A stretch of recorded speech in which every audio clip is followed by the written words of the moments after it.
Imagine walking into a crowded room where no one says a word, yet every pair of eyes, whether they meet yours directly or flicker away the moment you look, is quietly measuring you, weighing something they can't fully articulate. And in that silent exchange, you feel the unspoken verdicts forming, not in what they say, but in the way they shift, glance, or pretend not to notice you at all.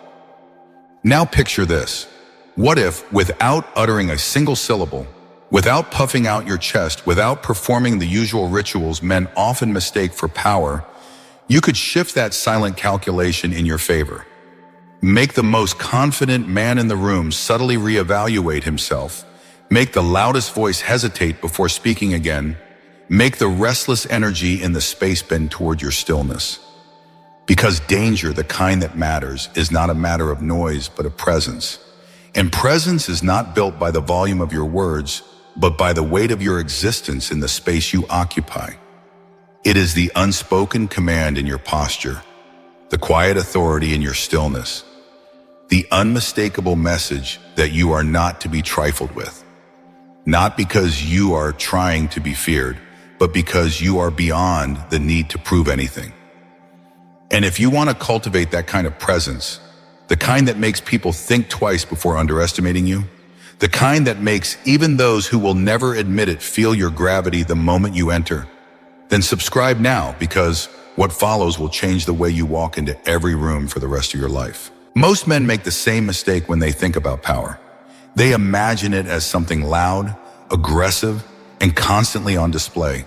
A performance that demands the attention of everyone in the room, as if dominance could be measured by how much space they take up or how forcefully they can impose their presence. They raise their voices, they overcompensate with exaggerated gestures. They try to prove over and over that they are not to be challenged. And in doing so, they betray exactly what they are trying to hide: insecurity, fear of being overlooked, fear of being tested and found lacking. But the Stoic knows that true power is never in the noise. It is in the control, the unshakable mastery over one's own impulses, the quiet refusal to be moved by provocation or flattery, the awareness that nothing external can shake the man who governs himself from within. And this is why, more often than not, the most dangerous man in the room is not the one drawing all the eyes to himself, but the one who sits quietly, watching, speaking only when necessary, yet making everyone feel the weight of his presence without a single wasted word. Power in its purest form is not the act of proving you are stronger than others, but the state of needing no such proof at all. It is a calm certainty that radiates from within, an energy that others register instinctively, even if they cannot explain it. And once you understand this, you stop trying to perform danger, and instead you become the kind of man who simply carries it. So don't go anywhere, because in just a few moments, you're going to learn 3 specific techniques that will make your presence unshakable. And once you've mastered them, you'll never need to announce your strength again. The first and perhaps most underestimated element of dangerous presence is stillness. Not the passive, slouched stillness of someone who has given up on the moment, who shrinks into himself as if hoping not to be noticed, but the deliberate, predatory stillness of a creature that knows exactly where it stands in the hierarchy of its environment and sees no need to announce it. Think of a lion resting under the shade of an acacia tree or a wolf standing on the edge of a clearing. They do not fidget, they do not sway, they do not shuffle their weight nervously from foot to foot. They are composed, relaxed, conserving their energy, yet in every muscle there is the quiet promise of decisive action should it become necessary. This kind of stillness communicates a single message: I am ready, and because I am ready, I do not need to react to you. In human terms, the opposite of this is the man who leaks his insecurity through restless movements, tapping fingers, adjusting his jacket every few seconds, bouncing on his heels, darting his eyes from one point to another, like prey scanning for escape routes. Every unnecessary movement is a tell, a broadcast of nervous energy that others instinctively register, even if they don't consciously notice it. To cultivate the stillness of the predator, start with the simplest and yet most revealing detail. Control your hands. Let them rest comfortably at your sides, in your pockets with thumbs out, or lightly clasped in front or behind you. But resist the urge to rub them, scratch your face, or constantly adjust your clothing. Next, plant your feet as though the ground itself is holding you, avoiding the unconscious rocking forward and back that betrays unease. And finally, train your eyes to move like a slow camera pan, scanning the space without sharp, reactive flicks, observing without betraying tension.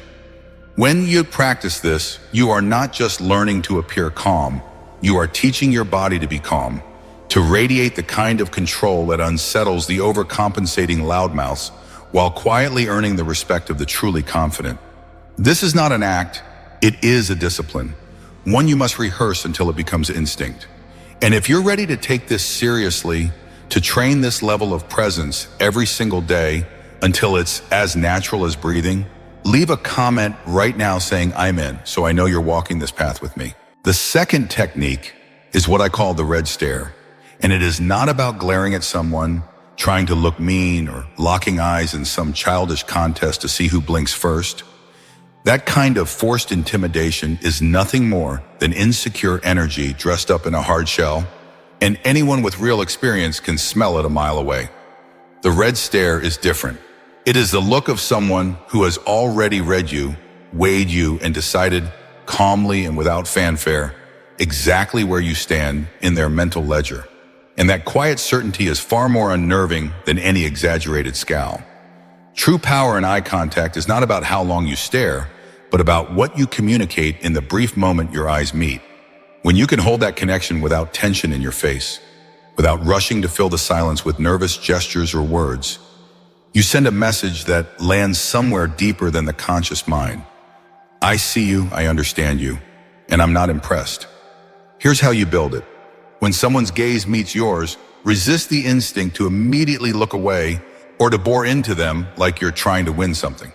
Instead, hold their eyes for just half a second longer than feels natural.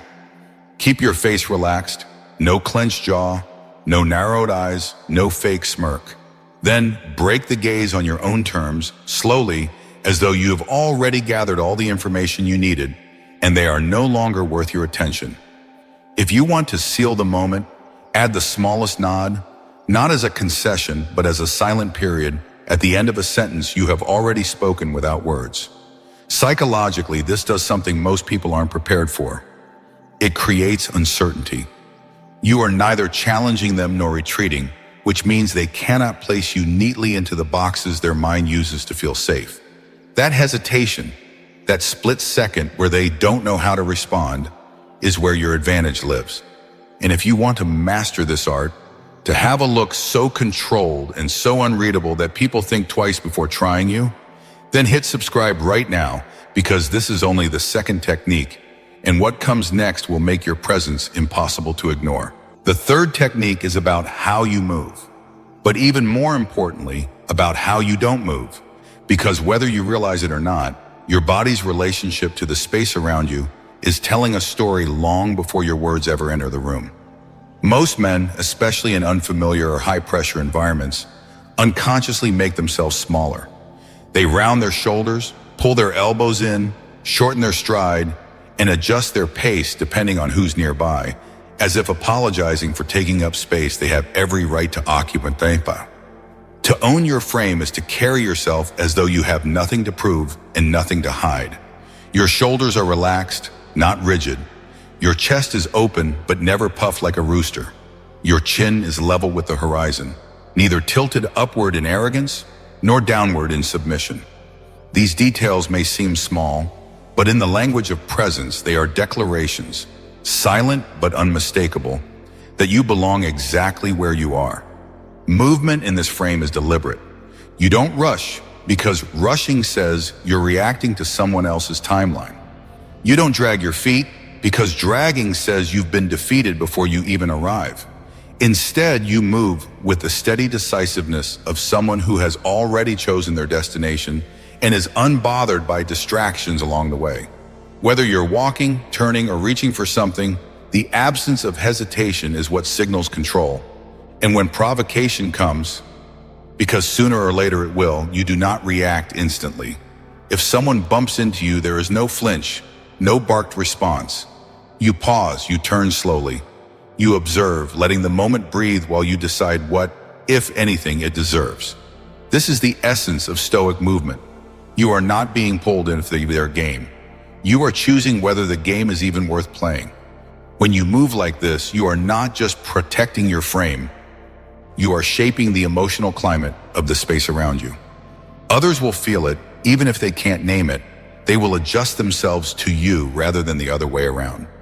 And if you've ever lost your composure in the face of a challenge and wished you could have held your ground with this kind of calm, drop a comment saying calm is power, as a reminder to yourself and as a signal to every man here that we act from principle, not from impulse. All of these techniques, the stillness, the red stare, the solid frame movement, mean little if the mindset behind them is hollow, because true danger does not come from perfect posture or flawless timing. It comes from being a man who cannot be easily threatened, a man whose sense of self is not swayed by provocation, comparison, or the shifting approval of the crowd. The man who constantly flexes, who fills every silence with noise and every moment with performance, is not radiating strength. He is broadcasting fear.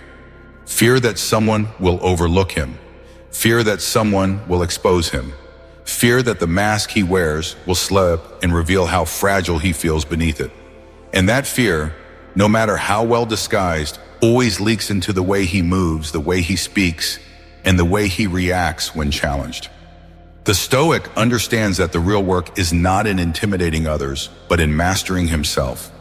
When you take the time to identify your fears, to trace them back to their roots, and to strip them of their power over you, something remarkable happens. You no longer need to posture because there is nothing left to prove. The calm you carry becomes its own form of authority, the kind that makes people adjust themselves in your presence without you ever having to demand it. And that is the quiet paradox of real power. The less you need to prove it, the more undeniable it becomes.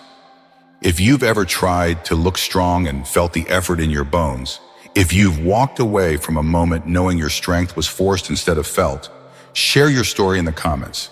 This is a space for men who are learning, step by step, how to become truly unshakable. In the end, danger is not in the way you perform, but in the way you exist. In the quiet gravity you carry into every room, in the steady, unshaken way you inhabit your own skin. You don't need to bark orders to swell your chest or to announce your presence.